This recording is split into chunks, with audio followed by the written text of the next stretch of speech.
Xayrli kech qizlarjonlar. O'ylab ko'rganmisiz, uyda ko'p qiladigan ishimiz bu posuda yuvish bo'lsa kerak. Bugungi savatim sizlarni posuda yuvishdan ozod qiladi.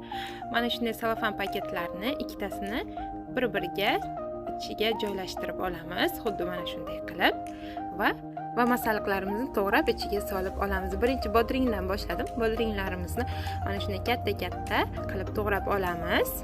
Keyingisi pomidorga o'tamiz. Pomidorlarimizni ham bodringga moslab, kattaroq qilib to'g'rab olamiz. Pomidorlarni ham to'g'rab, salofan paketimizga joylashtirib oldik. Bolgarlarimizga o'tamiz. Bolgarlarimizni ham xuddi shunday katta-katta qilib to'g'rab olamiz. Barcha mahsulotlarimiz bir-biriga o'xshashi kerak to'g'ralganda. Mana ki to'g'rab oldim.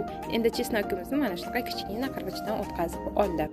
Ko'katlarni sevuvchilarga ko'kat solsangiz ham bo'ladi, solmasangiz ham bo'ladi. Salofan paketimiz ichiga tuzlarini solamiz va soyalarni solib yaxshilab aralashtirib olamiz.